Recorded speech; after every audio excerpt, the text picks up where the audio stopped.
은퇴 이후의 삶을 떠올리면 누구나 가장 먼저 걱정하는 것이 있습니다. 바로 노후자금입니다. 주변에서 흔히 이런 얘기를 들으셨을 겁니다.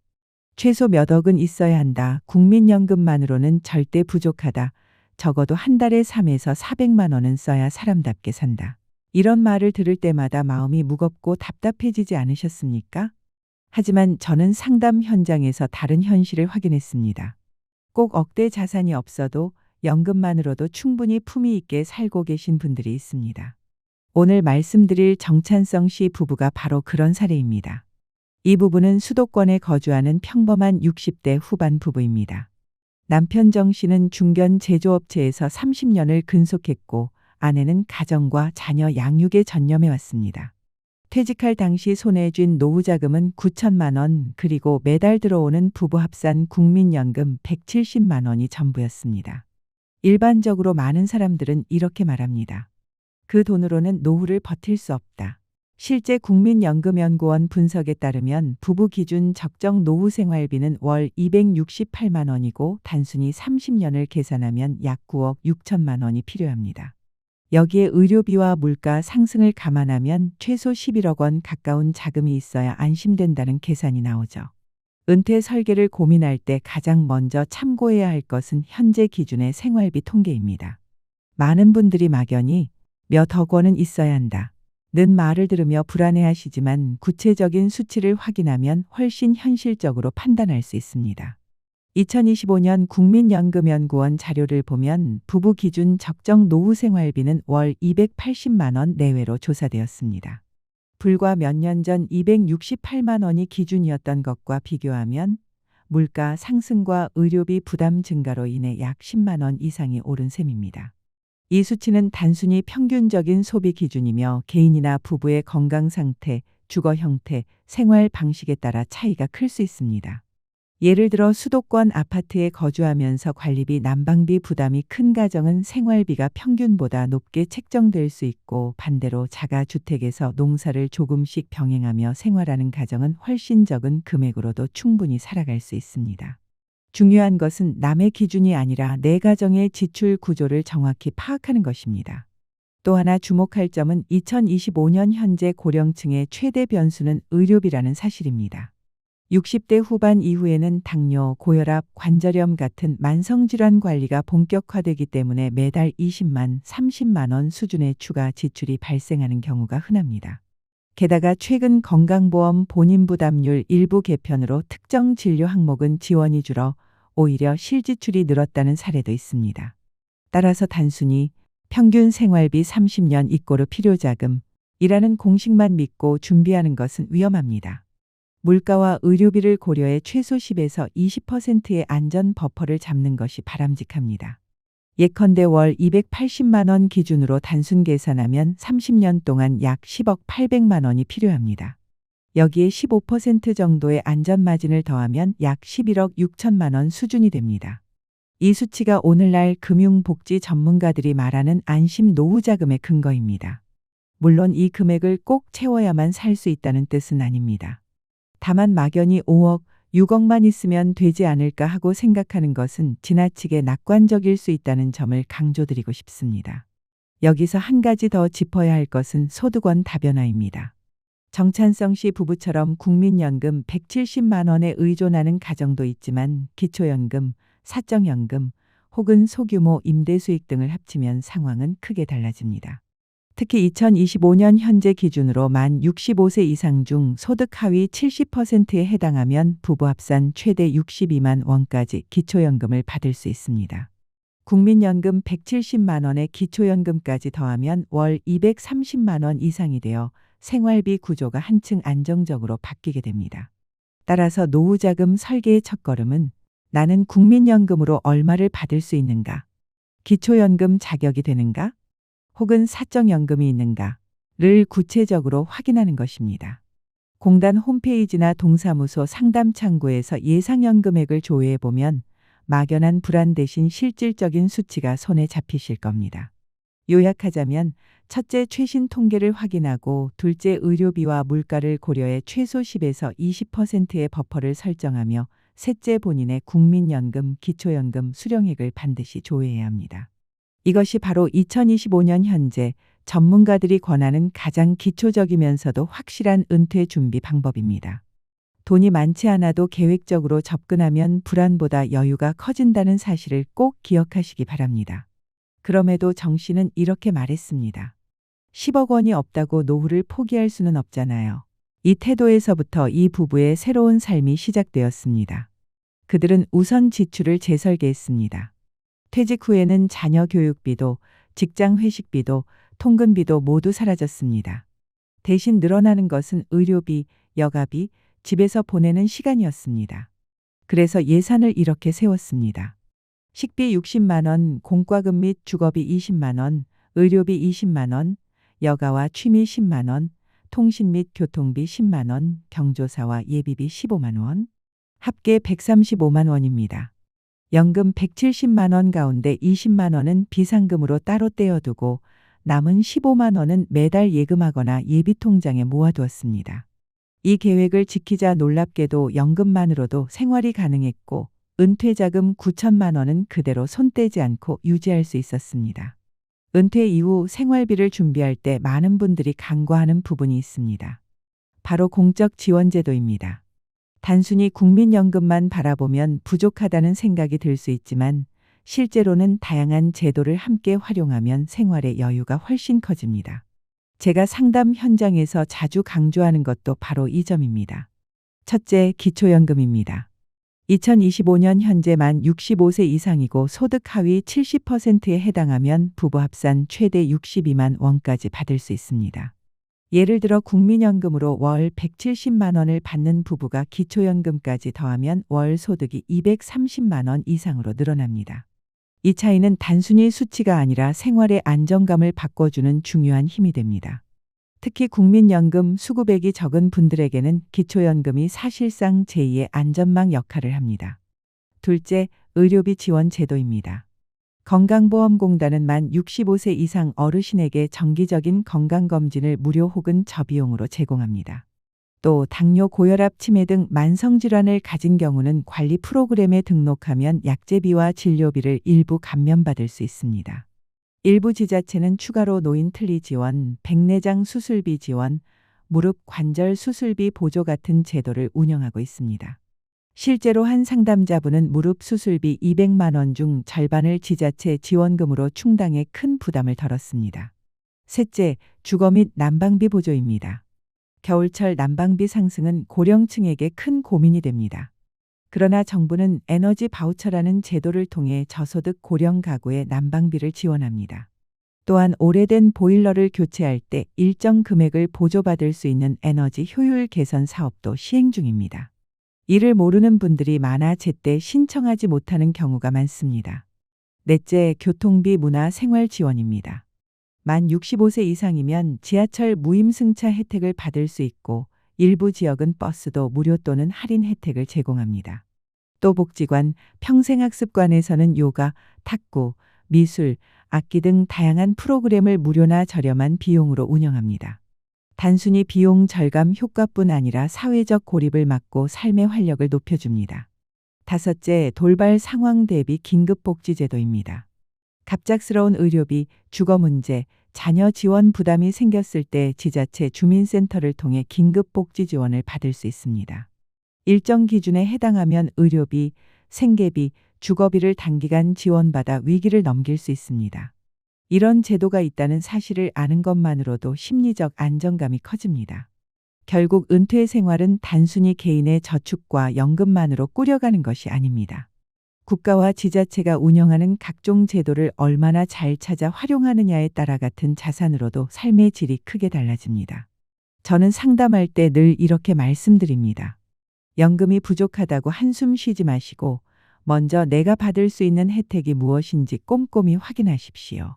신청하지 않으면 아무도 대신 챙겨주지 않습니다. 2025년 현재 대한민국은 고령층 복지제도를 점점 강화하고 있습니다. 하지만 제도가 있다고 해서 저절로 생활이 나아지는 것은 아닙니다. 본인이 적극적으로 정보를 확인하고 기한 내에 신청해야만 혜택을 받을 수 있습니다. 그래서 저는 여러분께 권유합니다. 시간을 내어 가까운 주민센터를 방문하시거나 자녀 손주에게 부탁해 온라인으로라도 지원 제도를 확인해 보십시오. 작은 노력이지만 여러분의 노후 생활에 큰 힘이 될 것입니다. 노후 생활을 위협하는 가장 큰 변수 중 하나는 단순히 생활비 부족이 아닙니다. 요즘 들어 급격히 늘어나고 있는 금융사기, 특히 고령층을 노리는 보이스피싱과 고수익 투자 사기입니다. 실제 상담 현장에서 저는 수십 년 모은 퇴직금을 한순간에 잃고 찾아오시는 어르신들을 자주 뵙습니다. 첫째, 보이스피싱입니다. 2024년과 2025년 들어 경찰청과 금융감독원이 발표한 자료에 따르면 보이스피싱 피해자의 절반 이상이 60대 이상입니다. 최근에는 단순 전화 사기에서 벗어나 가짜 공공기관 문자, 금융기관 직원 사칭 앱까지 교묘하게 변형되고 있습니다. 예를 들어 연금을 더 받을 수 있게 도와주겠다. 거나 노후 지원금 환급 대상자다. 라는 식으로 접근해 개인정보를 빼내고 통장을 털어가는 사례가 속출합니다. 둘째, 고수익 투자 사기입니다. 은퇴자들에게 안정적인 월 수익 10% 보장. 같은 말은 치명적인 유혹으로 다가옵니다. 하지만 세상에 그런 안전한 고수익은 존재하지 않습니다. 최근 2025년 초에도 수도권에서 놓인 대상 부동산 리츠 투자 사기 사건이 발생해 수백 명이 피해를 봤습니다. 대부분 은퇴의 자금을 몰빵 투자했다가 회수 불가능한 상황에 놓였습니다. 셋째, 지인 동창 모임을 통한 권유입니다. 의외로 많은 사기가 가까운 관계에서 시작됩니다. 나도 넣었는데 매달 이자 잘 나온다. 는 말에 쏘가 돈을 맡겼다가 큰 손실을 보는 경우가 많습니다. 특히 오랜만에 만난 친구나 친척이 투자 얘기를 꺼내면 반드시 의심해야 합니다. 진짜 돈이 된다면 왜 은행이나 금융회사가 아닌 개인적으로 권하겠습니까? 저는 상담할 때 늘 이렇게 말씀드립니다. 연금만으로 부족하다. 는 불안을 틈타 접근하는 사람이 가장 위험합니다. 여러분이 느끼는 그 막연한 두려움이 바로 사기꾼들의 먹잇감입니다. 그래서 불안을 줄이는 가장 좋은 방법은 내 연금과 자산을 정확히 파악하고 안정적으로 운용하는 것입니다. 만약 누군가가 이건 정부 지원과 연계된 안전한 상품이라고 강조한다면 반드시 공식 기관에 확인해 보셔야 합니다. 금융감독원, 국민연금공단 혹은 은행 본점 고객센터에 직접 문의하면 단 한 번의 전화로 진위 여부를 알 수 있습니다. 한번 확인하는 수고가 평생 모은 돈을 지켜줍니다. 또한 고령층을 위한 금융교육 프로그램에 참여하는 것도 큰 도움이 됩니다. 각 지역 복지관이나 평생학습관에서는 시니어 금융안전 교실을 운영하며 보이스피싱 사례와 예방법을 구체적으로 알려줍니다. 실제로 이런 교육을 받은 분들은 비슷한 전화를 받고도 바로 수상하다고 느껴 피해를 막을 수 있었다고 말씀하십니다. 무엇보다 중요한 것은 내 욕심을 경계하는 것입니다. 은퇴 후 가장 큰 적은 물가도 의료비도 아닌 한 방에 해결하겠다는 조급함입니다. 정직한 금융상품은 언제나 소박하고 복잡합니다. 반대로 너무 쉽고 너무 높은 수익을 보장한다는 상품은 의심부터 해야 합니다. 정리하자면 첫째, 낯선 전화나 문자의 개인정보를 절대 주지 마시고, 둘째, 수익률이 과도하게 높은 상품은 무조건 피하시고, 셋째, 조금이라도 의심이 되면 공식 기관에 확인하십시오. 이것이 2025년 현재 노후 자산을 지키는 가장 현실적이고 확실한 방법입니다. 상담을 하다 보면 정찬성 씨 부부처럼 국민연금과 소박한 자산으로도 안정적인 노후를 보내는 경우 외에도 다양한 상황의 어르신들을 만납니다. 특히 혼자 사는 분들, 즉 독신 노인이나 배우자를 먼저 떠나보낸 홀몸 어르신들의 사례는 우리에게 또 다른 교훈을 줍니다. 서울에 거주하는 72세 이모 씨는 5년 전 배우자를 잃고 혼자가 되었습니다. 자녀들은 모두 독립해 각자의 가정을 꾸렸고, 이 씨는 국민연금 월 85만 원과 기초연금 32만 원으로 생활하고 있습니다. 합치면 월 117만 원 정도입니다. 처음에는 이 돈으로 어떻게 살까 하는 두려움이 컸지만 그는 생활 패턴을 바꾸어 조금씩 안정을 찾아갔습니다. 첫째, 주거 형태 조정입니다. 예전에는 25평 아파트에 살았지만 관리비와 공과금 부담이 커서 지금은 15평 공공임대 아파트로 옮겼습니다. 보증금은 저축해두고 월세는 국민연금에서 충분히 감당할 수 있는 수준으로 조정했습니다. 공간은 줄었지만 관리비가 크게 줄고 단지 내에 같은 연령대 이웃들이 많아 외로움이 오히려 덜해졌습니다. 둘째, 식생활 간소화입니다. 이 씨는 하루 세 끼를 혼자 차리는 대신 복지관 무료 급식과 인근 경로 식당을 적극 활용합니다. 실제로 한 달 식비가 25만 원을 넘지 않아 국민연금만으로도 충분히 감당할 수 있었습니다. 더 중요한 건 혼자 식사하지 않고 또래 친구들과 함께 먹으니 정신적 건강에도 도움이 되었다는 점입니다. 셋째, 사회적 관계 확대입니다. 배우자를 잃은 후 한동안 외로움과 우울감에 힘들었지만 지금은 평생학습관의 스마트폰 강좌와 주민센터 합창단에 참여하면서 활력을 되찾았습니다. 매주 2번은 합창 연습을 하고 스마트폰 강좌 덕분에 손주들과 화상통화도 자유롭게 하게 되었습니다. 넷째, 의료비 관리입니다. 당뇨와 관절염을 앓고 있는 그는 지자체에서 운영하는 만성질환 관리 프로그램에 등록해 정기적인 건강 상담과 약제비 지원을 받고 있습니다. 의료비가 매달 30만 원 이상 나왔던 것이 지금은 15만 원 수준으로 줄었습니다. 이처럼 단순히 자산의 크기가 아니라 주거, 식생활, 사회활동, 의료 지원을 어떻게 활용하느냐에 따라 혼자 사는 노후도 충분히 안정될 수 있다는 것을 알 수 있습니다. 또 다른 사례로 지방 중소도시에 사는 68세 김모 부부를 들 수 있습니다. 이 부부는 자녀들이 모두 외국으로 나가 있어 실질적으로 부부 둘만의 삶을 꾸리고 있습니다. 이들은 자가주택에 살며 국민연금 월 120만 원과 소규모 임대 수익 40만 원으로 생활합니다. 여기에 기초연금까지 더해 월 소득이 200만 원 정도 됩니다. 이 부부는 소득 다변화에 좋은 예입니다. 오래된 단독주택의 일부를 리모델링해 원룸으로 개조하고 학생에게 임대해 매달 일정한 수익을 얻습니다. 덕분에 국민연금만으로는 부족할 수 있었던 생활비를 보충할 수 있었고 임차인과의 교류가 작은 즐거움이 되기도 했습니다. 저는 이 사례들을 통해 강조하고 싶습니다. 노후 생활의 안정은 반드시 몇억 원 같은 큰 숫자에서만 나오는 것이 아닙니다. 오히려 자신의 상황에 맞게 주거를 줄이고 공적 지원을 활용하고 소소한 부수입을 만들고 사회적 관계를 유지하는 것이 훨씬 현실적이고 강력한 힘이 됩니다. 많은 분들이 나는 정찬성 씨 부부처럼 부부가 함께하지 못한다. 내 상황은 더 열악하다. 고 걱정하십니다. 하지만 현실에는 혼자서도 혹은 자녀와 멀리 떨어져 살아도 충분히 안정적이고 품위 있게 살아가는 어르신들이 많습니다. 중요한 것은 남과 비교하지 않고 내 삶의 조건을 인정하고 최적화하는 것입니다. 노후 생활에서 가장 중요한 기술 중 하나는 바로 생활비 관리의 습관화입니다. 은퇴 이후에는 고정 수입이 한정적이기 때문에 작은 절약이 쌓여 큰 여유를 만들어냅니다.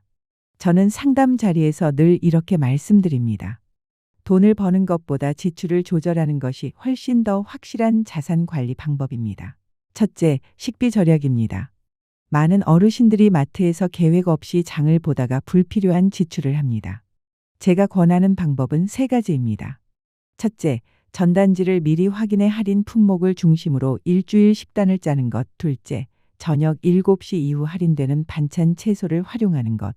셋째, 대형마트보다 재래시장을 이용하는 것입니다.